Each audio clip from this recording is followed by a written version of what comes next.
Sir అంతకుడు police కస్టడీలో ఉన్నప్పుడు suicide ఎలా చేసుకున్నాడు? పోలీసులు అంత నిర్లక్ష్యంగా ఎలా వ్యవహరించారు సార్? సార్ సార్ చెప్పండి.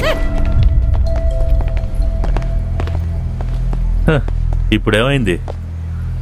దేవుడే నిన్ను ఓడించాడు. డెరిక్ అబ్రహం సర్వీస్లోనే ఇదొక పెద్ద బ్లాక్ మార్క్.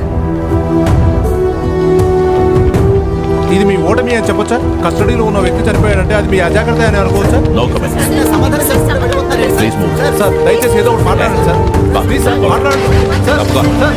సీనియర్ కిల్లర్ ఆత్మహత్య. చేతకానితనాన్ని మరోసారి బయటపెట్టుకున్న పోలీస్ వ్యవస్థ. రాష్ట్రాన్ని అట్టుడికించిన సీరియల్ కిల్లర్ సైమన్ పోలీస్ కస్టడీలోనే ఆత్మహత్య చేసుకున్న సంఘటన ఇన్వెస్టిగేషన్ ఆఫీసర్ డెరిక్ అబ్రహం సిక్కుల్లో పడ్డాయి. అతన్ని సస్పెండ్ చేశారు. కేంద్ర హోంశాఖ మంత్రి ఒత్తిడి తీసుకురావడం వలన డీజీపీ దీపక్ చరణ్ ఈ విషయాన్ని విలేకరుల సమావేశంలో తెలియజేశారు. రాష్ట్ర వ్యాప్తంగా ఇప్పుడు ఇది చర్చనీయాంశమైంది.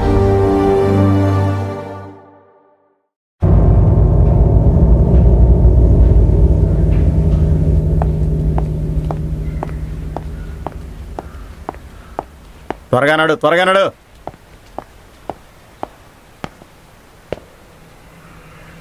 ఇదిగో నేను చూడటానికి మీ అన్నయ్య వచ్చాడు. నీకే చెప్పేది, అవతల మీ అన్నయ్య వచ్చాడు. నేనెవ్వరిని చూడను. అతనెవరో నాకు తెలియదు.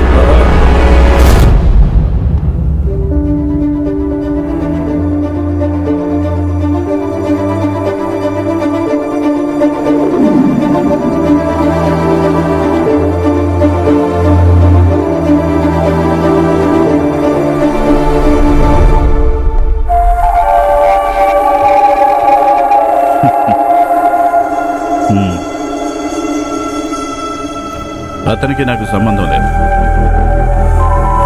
మీ తమ్ముడు చెప్పింది. నువ్వు చేసిన తప్పేంటో తెలుసుకుంటే అంతే చాలు.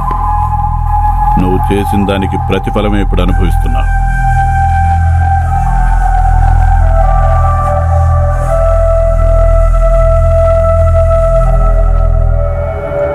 నేను ఎలాంటి పశ్చాత్తాపడటం లేదు. ఎందుకంటే నేను తప్పు చేయలేదు. ఆ విషయం తెలిసి కూడా నీ నోరిలా కోస్తుందంటే